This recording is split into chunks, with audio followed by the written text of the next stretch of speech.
Isabela Broadcast Center, himpilang tumatalakay sa mga proyekto at serbisyong tunay para sa tao. Hatid ang mga programang nag-uugnay sa bawat Isabelenyo saan mang panig ng mundo.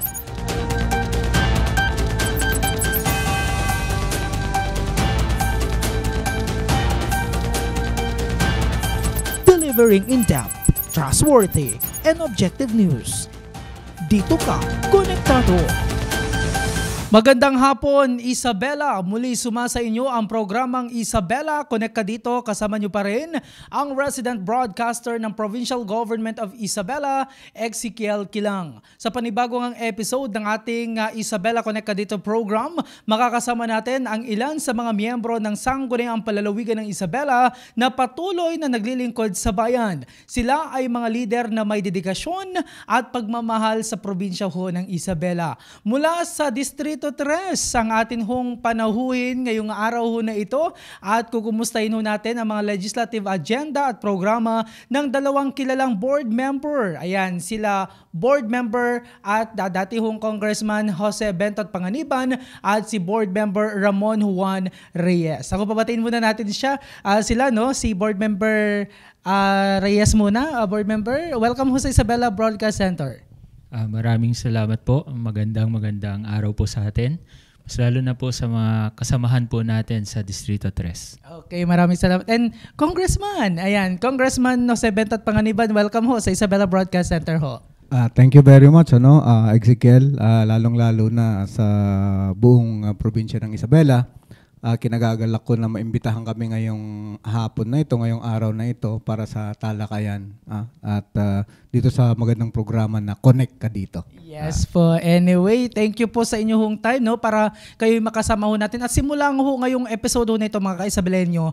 Nako, sunod-sunod, kikilalanin ho natin yung mga board members ho natin dito ho sa lalawigan ng Isabela. At syempre, yung mga iba't ibang official pa from mayors down. Ayan, yung mga maglilingkod ho sa atin. At sila ay hindi rin bago, no, sa paglilingkod sa bayan at tiyak na magbibigay ho sa atin ng mga insight at update sa mga proyekto at adhikain para ho sa kanilang distrito. So, kumustahin muna natin, sir, no, mga board member. Kumusta ho ang inyong unang higit 2 linggo bilang bagong miyembro ho ng 12 Sangguniang Palalawigan ho ng Isabela? Siguro, si Congressman Bentot muna dahil kayo ho'y, kung titignan ho natin, kapag when it comes to sa pagbibigay serbisyo, paglilingkod bayan, hindi na ho baguhan, no, si Congressman Bentot. But now, siya ho'y bago sa pagiging board member ng Sangguniang Palalawigan ho. Yes, tama ka dyan, Ezekiel. First time ko na makaupo at magkaroon ng posisyon sa provincial level dahil naging kapitan ako, naging mayor, naging vice mayor, naging congressman, and first time ko na maging Sangguniang Palalawigan. Well, tama ka, halos 2 linggo pa lang kami, and unang-una, nung first inaugural session namin, ang unang ginawa namin, nag-organize lang kami, in-approve yung aming internal rules and procedures, and then tapos na. So ito palang araw na ito actually ang aming second regular session, at dito pa lang kami magtatalakayan siguro kung ano man yung legislative agenda ng ating mahal na Gobernador Rodito Albano at ni Vice Governor Kiko D. And wala pa halos kami ginagawa. Kumbaga sa sasakyan, pinaandar pa lang namin yung sasakyan, nagwa-warm up pa lang kami. So anyway, nalatag na sa amin kung ano yung mga komitiba namin, alam na namin kung saan kami sektor o at anong committee ang aming pagtutuunan ng pansin. At kagaya nga ng sabi ko, naatasan ako na maging chairman ng 5 committees. Mamaya babanggitin ko yung mga committees na yon. Ewan ko si BMRJ kasi ito batikan na si BMRJ ito. Last term na niya. Ako kasasalang ko pa lang sa Kapitolyo sa Sangguniang Palalawigan, and I will take it from there. Siguro sa mga karanasan mamaya sasabihin ko kung ano yung mga maaari kong itulong at maaari ko pang idagdag. At syempre, unang-una, sabi ko nga, first time pa lang ako makatungtong. Oo. Okay? But as a lawmaker, talagang veterano ka na rin ho, sir, no? Yeah. Oo. Sabi ko nga, naging vice mayor ako, naging sangguniang bayan, naging congressman. Kaya pagdating sa legislative mill, halos-halos siguro, meron naman tayong may aambag at may tutulong. How about si Board Member Reyes naman ho, sir, no? Sa ikatlong termino ho ninyo. So, kumusta so far itong higit 2 linggo na ho ninyo? Very excited kami ngayon dahil first time na for the past 2 terms ay iba ang aming ang dating Vice Governor, si Vice Governor Bogie D. Ngayon po first time natin na makakasama ang ating bagong Vice Governor na si Vice Mayor Kiko D. So very excited po kami na mas lalo namin siya makilala at mas lalong ma-improve ang mga may itutulong natin dito sa ating lalawigan ng Isabela. At nabanggit nga po ni BM Bentot na yun nga, organize ng bagong mga committees at yung mga internal rules of procedure ay aming naipasa. So, start pa lang to. So, marami pang araw na mabibigay para sa ating mga kababayan. So, marami pa yung mga aasahan ng ating mga ka-Isabelenyo. Sige, pag-usapan ho natin yung inyong distrito, no? Distrito 3. I know constant yung inyong communication as mag-partner. Ano po yung inyong mga plano at advocacy na naisulong bilang bahagi ho ng bagong hanay din ho? Siyempre, kay Congressman Bentot, now Board Member Bentot, ano ho yung mga plano ho ninyo? Well, kung titignan mo kasi yung Distrito 3, ito kay nabibilangan ng bayan ng Angadanan, bayan ng Alicia, bayan ng Ramon, bayan ng San Mateo at bayan ng Cabanatuan. Kung titignan mo kasi yung demographics ng Distrito 3, ito yung pinaka rice granary isa sa mga rice granaries ng lalawigan ng Isabela, yung 5 bayan. Kaya siguro isa sa mga sektor na pagtutuunan ko ng pansin ay yung sektor ng agrikultura. Bagamat hindi ko kumitiba ito, pero kahit na hindi ko kumitiba, karamihan kasi, almost 80% ng tao sa Distrito 3, mga magsasaka, mga farmers yan. Kaya kung ano man yung pangailangan ng ating agrikultura at ng ating mga magsasaka, yun ang pagtutuunan ko ng pansin bilang isa sa aking mga advokasya para sa Distrito 3. How about Board Member Reyes? Dahil syempre batagal ka na hula sa Sangguniang Palalawigan. Ano pa po yung mga plano po ninyo, Board Member?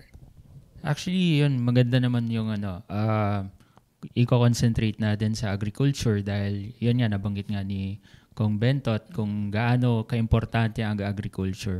Siguro, isa pang titignan natin ay yung kung anong pwede nating maitulong sa medical. Kasi unang-una, napansin namin na napakarami ng nagda-dialysis, mas lalo na sa 3rd District. So, kung anong pwede natin maitulong, yun ang ating isusulong. Madagdagan ko yung sinabi ni Board Member RJ. Distrito 3, isa sa mga distrito ang wala pang district hospital. Kaya siguro dito maaring magtutulungan kami ni BM RJ at ni Congressman Ian D na kung pwede is isa batas o magpasa ng isang batas na magkakaroon ng district hospital sa District 3 na isa sa ilalim sa ating Department of Health. Okay, so isa yun siguro sa mga pagtutuunan namin ng pasyente dahil sa buong lalawigan ng Isabela, District 3 lang yata o isa sa mga distrito ang wala pang district hospital. Siyempre, kailangan pa yan, ng certain resolution or ordinance sa pag nagtayo, kasi, padadaanin natin yan. Kung hindi under siya ng provincial government, okay, dapat, kung dadaan siya under siya ng Department of Health, dapat isang batas yan na magsasaad na magkakaroon ng district hospital sa district na itatayo sa isa sa mga bayan sa District 3 ng lalawigan ng Isabela. So ihahain yan sa Kamara, sa tulong ng Congressman. Yes, kaya nga sinabi ko, nabanggit ko kanina, isa yan sa mga pag-uusapan namin ni Kong Ian D. Nako. Let's talk about mga personal naman ng mga experiences o kaalaman. Ito yung talagang veterano yung mga kasama ko ngayon, no? Kaalaman mula ho sa inyong mga nakaraang pamumuno, yung inaasahan ho ninyo magiging kapakipakinabang sa inyong tungkulin. Kayo, board member Reyes ho muna as last termer na board member. Alam ko, kayo ho'y veterano na ho, first and second term sa Sangguniang Palalawigan. So, ano yung sa tingin ho ninyong mga experiences ho naman na pwede pa po ninyong may impart with this last term ho ninyo? Sa akin bilang ako ay naging konsihal na 9 years, so 3 terms sa bayan ng Alicia. At nung ako ay naging board member, ay isinulong naman natin yung Freedom of Information Bill dito sa probinsya ng Isabela, kung saan makakatulong sa ating mga kababayan kung mayroong mga pangangailangan na impormasyon dito sa ating probinsya ng Isabela. Ay yan ang isang naisulong natin nung ako ay unang termino bilang board member. Kaya makakaasa po na ipagpapatuloy natin ang pagtulong dito sa ating distrito. How about board member Panganiban, sir? Unang-una, halos 25 years na ako sa politika. Nag-umpisa akong kapitan, naging sangguniang bayan, naging mayor, naging vice mayor, at naging huli nga, naging congressman. Ako yung kinatawan ng anak IP party lists. And nung 6 na taon, 2 terms ako naging congressman, naging chairman ako ng Committee on Agriculture ng House of Representatives. And isa sa mga naging nagawa ko na batas, yung free irrigation. So lahat ng magsasaka ngayon, hindi na nagbabayad ng irrigation dahil nung congressman ako, isa yon sa mga batas na nagawa natin. At ngayon, bilang isa akong professionally isa akong certified public accountant at nagtapos ako ng batas, kaya siguro ibinigay sa akin ngayon yung Committee ng Finance and Appropriations dito sa Sangguniang Palalawigan. And makakatulong ako sa pamamagitan ng aking personal at professional at politika na experiences sa makapagsulong ng mga ordinansa, resolusyon na makakatulong sa ating mga mamamayan sa lalawigan ng Isabela at alinsunod kung ano man yung magiging agenda ng ating mahal na gobernador at ng ating mahal na vice-gobernador.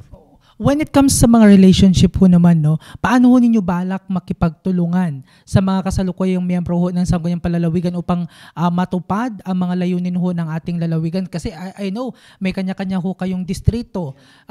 For example, may resolution or ordinances na pwedeng implement for the betterment ho ng ating mga kababayan. So paano ho ito? Kumusta so far? Iisa lang naman ng ako bilang isang leader, iisa lang naman ang guiding principle ko diyan.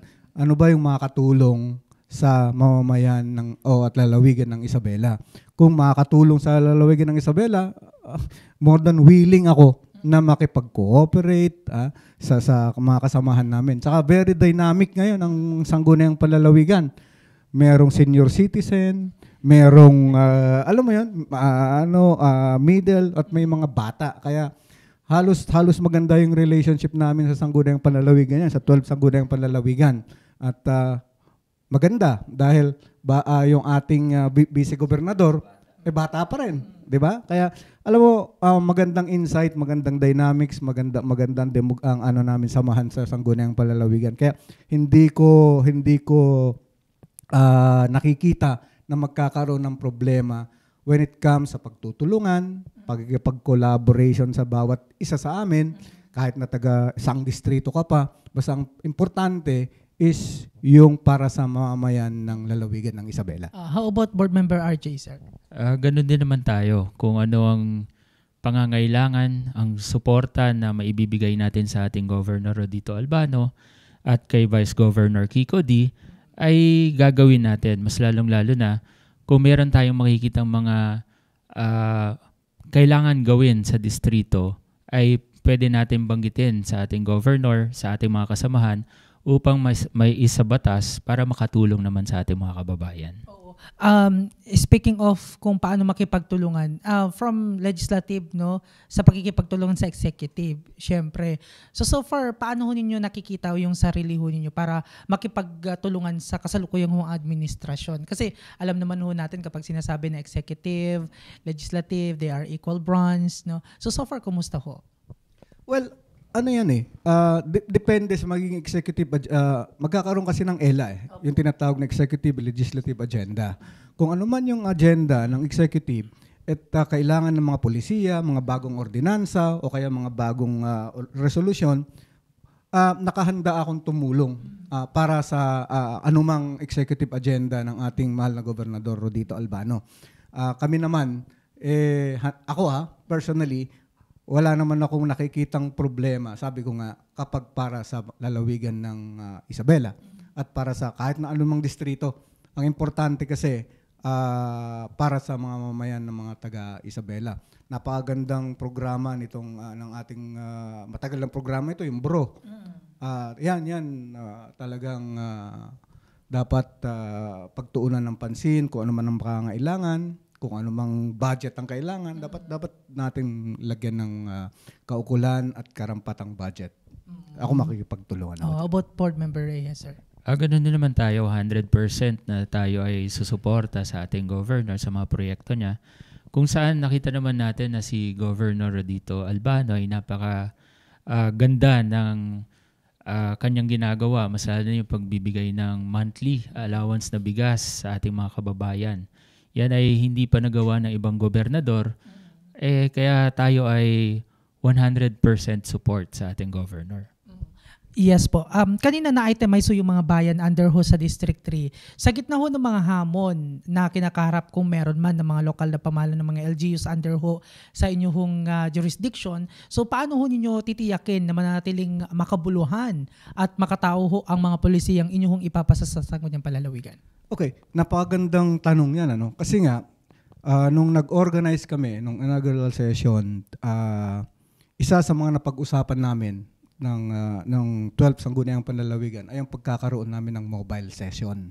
So napakagandang, very noble na na pagbabago. First time yata na magkakaroon at in-institutionalized sa Sangguniang Panlalawigan, sa rules ng Sangguniang Panlalawigan na dapat magkaroon ng mobile session once every month sa alinmang bayan o syudad sa lalawigan ng Isabela.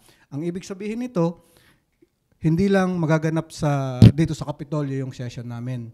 Dadali namin to sa bayan, makikipag-ugnayan kami sa mga bayan-bayan kung saan saan kami magse-session para malaman namin actually directly kung ano ang problema, kung ano may tutulong ng Kapitolyo at kung ano may tutulong ng mga polisiya, mga ordinansa, mga resolution para matugunan yung problema ng bawat bayan.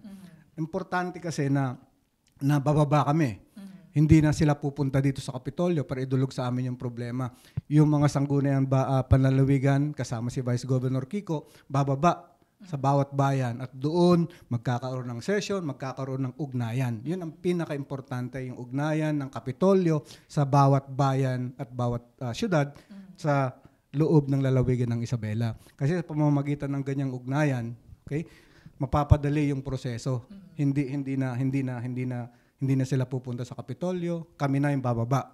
At yun nga, isa pa sa pinakamagandang gagawin natin is napakiusap naman na natin ito sa ating kay provincial bagong ating provincial administrator na yung tutulungan namin, halimbawa may mga kailangan ng tulong na manghihingi ng tulong sa bawat sangguniang panlalawigan, hindi na natin sila papupuntahin dito sa Kapitolyo. Ibibigay na namin yung tulong kung nandun sila, bibigay na namin doon. Tapos papayagan na kami na kung ano man yung naitulong namin, papalitan sa pamamagitan ng pondo ni Governor Rodito Albano. Kaya mapapadali na. Opo. Now, how about BM Reyes, sir? Yun nga, nabanggit nga ni BM Bentot kung saan tayo ay, si Kong Bentot po ang nag-propose noon na kailangan meron po tayong mobile session kung saan once a month bababa tayo, at least pag nandun kami sa bayan ay makakausap natin. Sila na magsasabi kung ano ang importanteng ordinansa o batas na kailangan gawin at kami ay makikinig. Kaya asahan nyo po na ang bawat sangguniang panlalawigan ay darating sa inyong mga bayan-bayan. Pero may mga naglabi na ho ba sa inyo? Ito yung kwan lang, dagdag ko lang natanong, sir. Speaking of mga paggawa ng ordinansa na ikabubuti sa kanilang mga bayan, sa inyo hong mga nasasakupang mga bayan, may mga nailabi na po ba na, oy, BM, baka sa susunod makagawa kayo ng ganitong batas? Meron na ho bang ganun? Yeah. For example, yung isa sa mga laging inaano ng mga bayan-bayan, yung pagkaroon nila ng boundary disputes. Okay? Minsan ang hirap kaya niyan. Kailangan mo pang kausapin yung bawat bayan, papuntahin mo sila sa Kapitolyo. Ngayon hindi na. Doon pa lang, pag nag-session na kami ron, patatawag na namin yung mga concern doon. O dito na natin ayusin yung mga problema nyo. Pangalawa, sabi ko nga kanina, yung mga tulong pinansyal sa mga mamamayan, doon na rin. Kung ano man yung kailangan nila, pagdating namin nun, andun na kami. At ang pinaka-importante nga, yung minsan, hindi napapansin ito, pero bawat bayan kasi ngayon, umaasenso na. Kaya, minsan, yung dating lupa na pang-agriculture, kailangan na nilang i-reclassify. Gawin na nilang commercial. Minsan dito nagtatagal. Yung classification lang, kailangan mo kasi ng sangguniang panlalawigan ordinansa dyan. So, dun pa lang, makikita na natin, actual nating makikita, tama ba na dapat nang i-reclassify itong lupa na ito. Yun mga paraan na gano'n, magiging madali. At ang pinaka-importante, okay, lahat ng 12 na sangguniang panlalawigan, hindi na lang makikilala sa muka, sa pangalan, makikita pati muka, bababa. Okay. At syempre, hindi na lang sila makikilala sa kanilang mga distrito, kundi makakalibot pa sila. How about BMRJ, sir? Ganun din.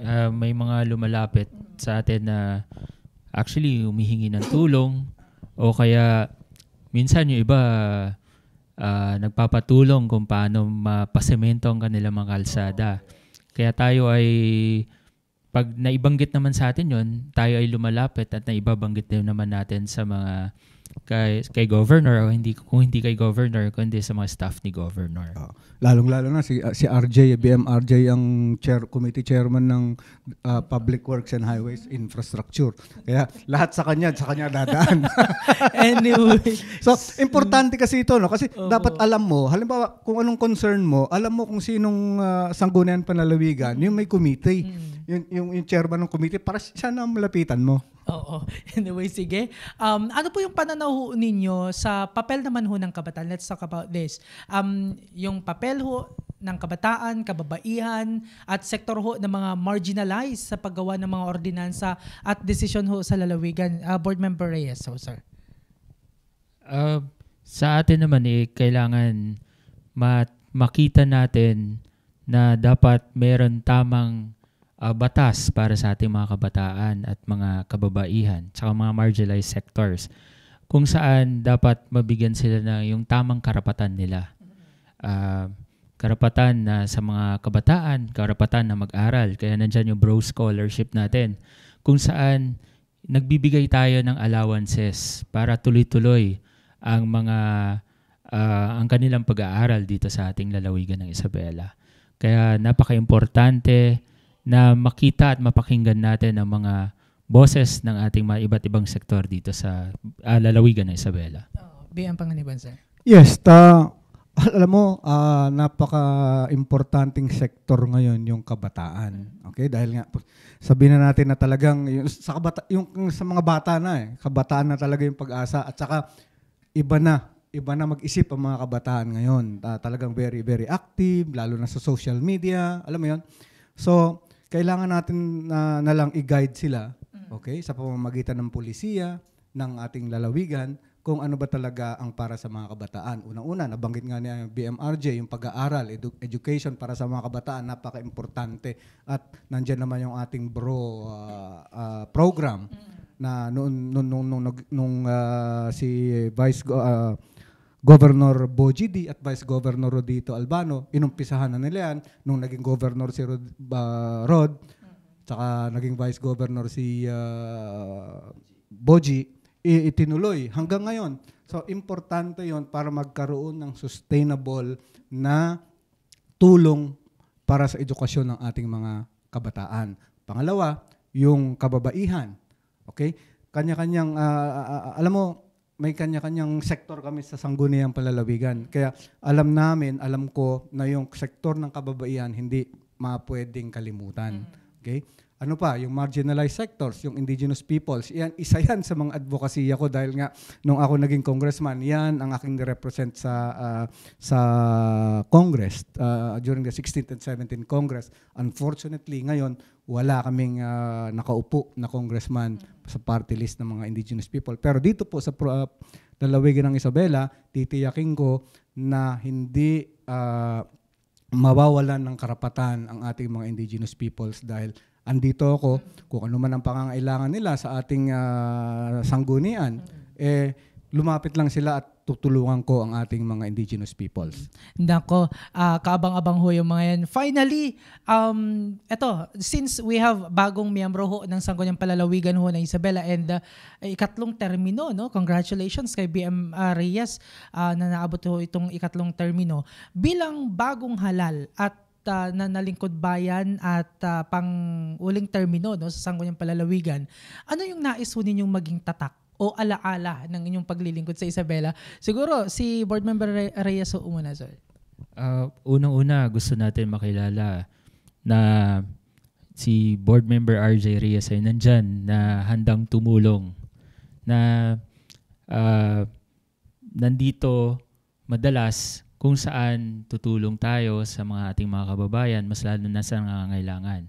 Isa pa ay yung nagbibigay ng magandang example sa ating mga kababayan, mas lalo na sa ating mga kabataan, kung saan tayo ay nagsisipag para mas maibigay ang mga pangangailangan natin mga kababayan. Yun yung magandang branding o di kay tatak, available all the time at good example.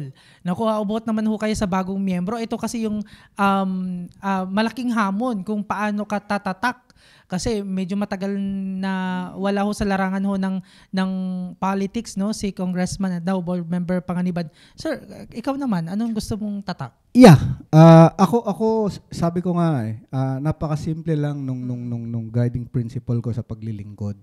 Isa akong lingkod bayan, okay? Anytime, kahit saan mo ko makita, kahit saan mo ko, pwede mo akong lapitan, pwede pumasok ka sa loob ng bahay ko, okay lang, laging bukas. Huwag kang magnanakaw. Walang puwang ang magnanakaw. Laging bukas ang aming tahanan, para sa kung may kailangan, magsabi lang, okay? At syempre, dahil bago akong miyembro ng Sangguniang Panlalawigan, alam mo yon, marami yung nag-expect sa akin na ano kayang magagawa ko. Kung ano man yung nagawa ko nung ako'y mayor, kung ano man yung nagawa ko nung akong vice mayor sa mga kababayan ko sa Angadanan, yun din po ang gagawin ko sa mga kababayan ko sa Distrito 3, hindi lang sa Distrito 3 kundi sa buong lalawigan ng sa lalawigan ng Isabela. Isa akong team player, okay? Lagi akong, sabi ko ka, maasahan mo ako pagdating, okay, sa karapatan, sa development ng lalawigan ng Isabela at sa ikabubuti ng kabuhayan ng ating kalalawigang Isabelino. Oo, nako, talagang ang gaganda ho ng mga nais ho maging tatak. Siguro, ibibigay ho namin yung pagkakataong hong ito, no, mga board members, para kausapin, magbigay ng mensahe sa inyong mga kababayan sa Distrito 3 or mga Isabelenyo ho dito sa Isabela. Sir Reyes. Sa ating mga kababayan po dito sa Ikatlong Distrito ng lalawigan ng Isabela, ako po ay taus-puso nagpapasalamat at binigyan niyo po ako ng pagkakataon kung saan manungkulan po para sa huling termino. Yan, asahan niyo po na ako po ay patuloy na pagtulong po sa ating mga kababayan. Patuloy pa rin po ang ating pagbibigay ng mga pangangailangan sa ating mga kababayan. Mas lalo na po yung sa mga medical assistance. Nandito lang po din ng matatagpuan nyo po ang aming bahay sa bayan ng Alicia, kung saan po ay bukas naman po at handang tumulong para sa mga kababayan natin dito sa ikatlong distrito. Okay, maraming salamat BM RJ Reyes. Congressman Bento? Yes, unang-una, nagpapasalamat ako sa lahat ng kababayan namin sa Distrito 3, sa Alicia, Angadanan, San Mateo, Ramon, Cabatuan. At asahan nyo, Apo, kung ano man po, anyaman, Apo, titulong nga makasapulan nyo, bukas po ang opisina ko sa Angadanan, bukas po ang opisina ko dito po sa Kapitolyo sa Ilagan, bukas din po ang opisina ko na maging opisina sa bayan ng Ramon at San Mateo. Kaya kada kayo amin, Apo, salamat sa lahat ng tulong at suporta na ibinigay niyo sa akin para maging isang ganap na miyembro ng Sangguniang Panlalawigan. Okay?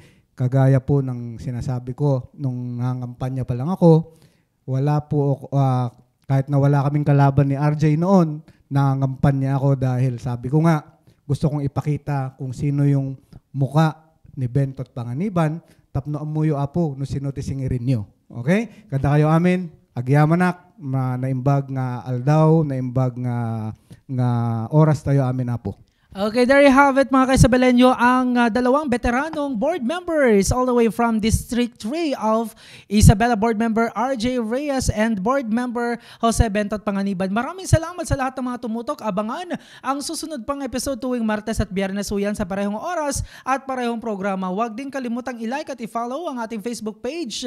Nandyan ho sa inyong mga screen ang Isabela PIO upang maiwasan ang fake news at manatiling updated sa mga mahalagang impormasyon. Sa ngalan ng aming Provincial Information Officer na si Attorney Elizabeth Binag at ng Isabela Broadcast Team, ako po ang inyong resident broadcaster ng Provincial Government of Isabela, Ezekiel Kilang, na nagsasabing, etam nga na. Maraming salamat po.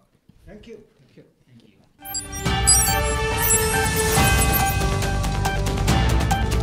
Isabela Broadcast Center, himpilang tumatalakay sa mga proyekto at serbisyong tunay para sa tao.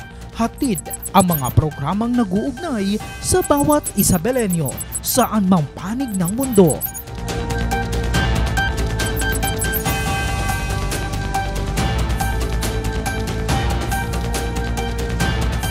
Delivering in-depth, trustworthy, and objective news.